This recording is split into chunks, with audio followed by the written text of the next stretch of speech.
Hey y'all, I'm back with my March 2026 reading wrap up. So stay tuned. Welcome back to Books with Kimberly. Don't forget to like, comment, share my channel, and subscribe. Y'all, I am back with my March reading wrap up. I read a total of 6 books. Honestly, I wish that I would have read more, especially because last month I read like 10 and I'm on this goal of reading 100 books.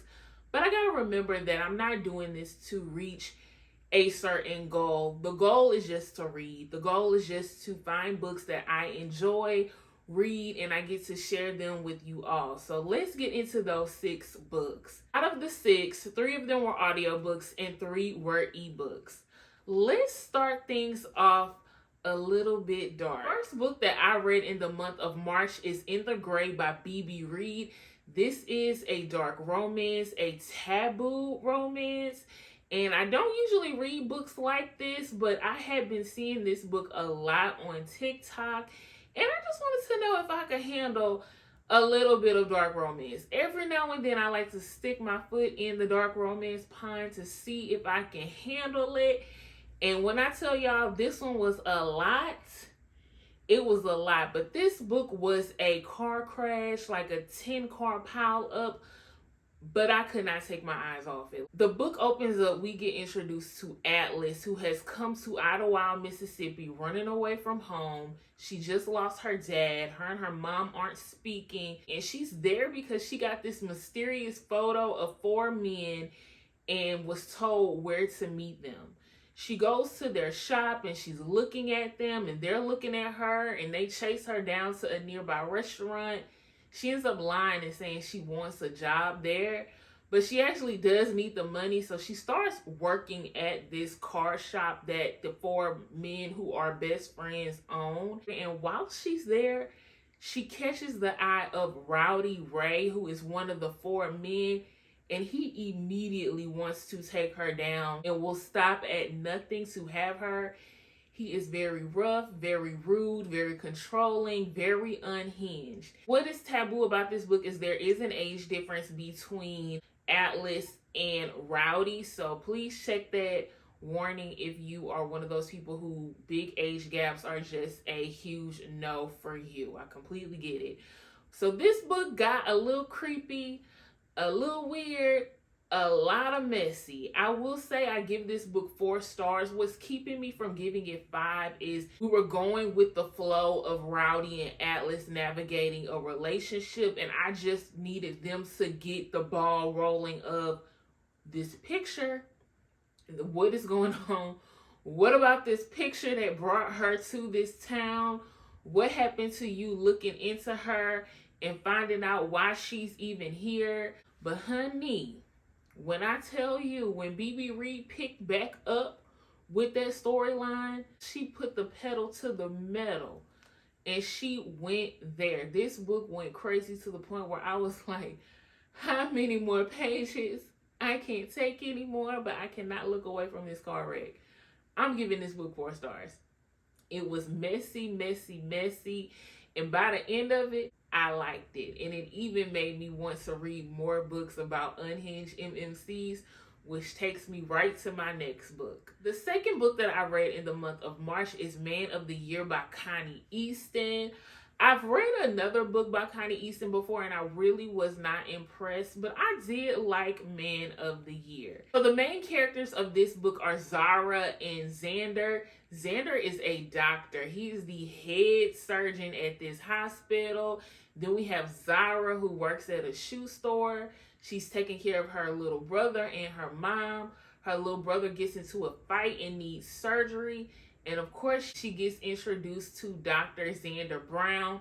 As soon as he sets eyes on her, he wants her and claims her as his. It was giving me the unhinged MMC I need. He had that roughness, that little bit of controlling that I like. The plot wasn't much. It was just once they got together, them navigating their relationship, and it was pretty quick. I think this book is like less than 150 pages, so it was a quick read, but I still liked it. The MMC was funny and unhinged, and I do like Zara and Honey. When he was giving that money and that credit card and buying cars, she was not saying no. That's my kind of FMC. I give this book 4 stars. My next read is a thriller book that I was very excited to listen to. That is No One Will Know by Rose Carlyle. This story is about Eve. She is in a new relationship with this man she fell in love with named Xander. The two of them sail together all over the ocean and end up back in Australia where they're from. He is going to introduce her to his parents, but a car crash happens and all of those plans are halted. We also find out that Eve is pregnant. We find out she doesn't have money. She doesn't have resources. She meets this weird woman who gives her the opportunity to be a nanny of a very rich couple on this secluded island. The saxophone should have started right there. What couple? What island? Why do they need you to nanny their child? She gets there. There is no baby. This is a weird plan that the couple put together. They want a child, but for some reason they cannot have a child. And so what they want to do is adopt her child and she'll be the nanny. When the kid turns 18, she can reveal she is the mother. She immediately says no. She does not want to be a part of this. She cannot let somebody else raise her child, but she remembers that she doesn't have anything. Nowhere to go, no money. This family is filthy rich and can give her child a life she only dreamed of. So this book takes a crazy turn. There are twists, there are turns, and I absolutely enjoyed it. I'm giving this book 4.5. I thought the book was great. It had all those elements that I like in a thriller. I like it to be fast-paced, a lot of breadcrumbs, but even though you're collecting those breadcrumbs and trying to put it together, she still does something to twist it in a way that your mind wouldn't have thought, oh, that's how this story unfolds. So I really appreciate that. This book definitely has me wanting to get back into my psychological thriller bag. The next book is Chasing Ebony, a dark paranormal romance by Tessa Stone. This is a part of her Wintermoon short series. The main male character is Tristan. He is a bear shifter, which is really cool. And he meets Ebony. I thought this was a really good story. It was very quick and it was cute. I will say there wasn't a lot of plot here. I think this short is just to give us a love story of one of the characters we've been introduced to in previous books, and also to give little hints to what's to come in the full novel. So overall, I thought this was a cute book and I give it 4 stars. The next book is so special to me. It was an audiobook listen for me, and that's Kingdom's Dawn by Chuck Black. This is a Christian fantasy. I have never heard of Christian fantasy before. I started listening to this book because a young lady who is a member of my church, she's like a young teenager, she recommended that I read this book. She loves to read. She's one of those kids that reads like 60, 70 books in the summer. And that's something that really brings us together. We talk about it at church. And she recommended I read this book. I've never read Christian fantasy before. Probably would have never picked up a Christian fantasy book. But this is really cool and a very interesting story. This author takes Bible stories and shapes them into this fantasy world. We have this young boy who's going through so many trials and tribulations, and he keeps remembering what his father told him, and that is to stay loyal to the king. And it's like right away you know the king is God, and he is just staying faithful and trusting in this king. I really like how Bible stories are used for the backgrounds of the various characters that you meet. You have a Lucifer type character. His parents, their story was very similar to that of Adam and Eve. So I really do like what the author did with this book. It's a whole series. I probably won't read the whole series, but I just thought this was such a cute, quick, special read, especially because it was recommended to me by my church member, so shout out to her. The last book that I read in the month of March is a fantasy read. Yes, I'm back trying to find that fantasy read that I just love. I have been seeing this book a lot on Instagram and decided that I wanted to see what it was all about. And that book is Birth of a Dynasty by Chinaza Bado. This is the kind of book that immediately draws you in. We get introduced to the main character, who is Makuru Mukuru Makandi. Him and his sister are running away from these soldiers who are attacking his family. What happens is they end up taking out his entire family, and Mukuru is on his own. He runs off and helps this lady in the forest. And while he's there, this older man finds him and the lady and take them in.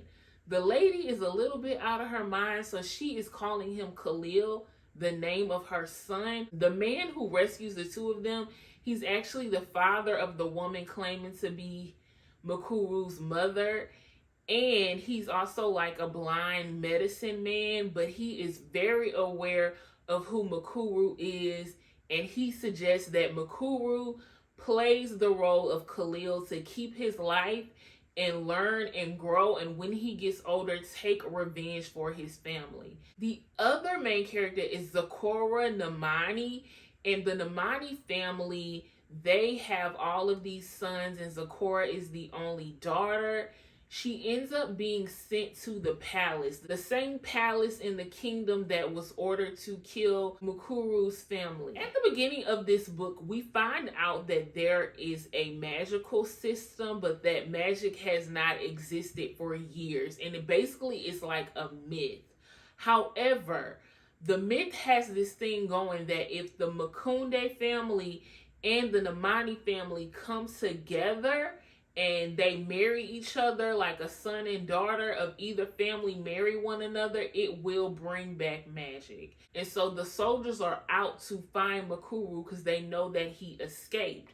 And then we have Zecora, and they take her into their possession to make sure that these two children don't unite these families and bring back magic. That is what I'm gathering from this story. But we don't really get that plot developed. So I was kind of a little bored with this book because I felt like it was dragging. Now, when we get to Zecora's perspective, I did enjoy those chapters at the very end because we have some drama going on at the kingdom. I'm giving this book a 3.5 just because the ending was really good. This is another one of those fantasy books that is set up for a series. So they start that first book really slow, and I just feel like it's dragging too much. And that's how I end up giving it a 3.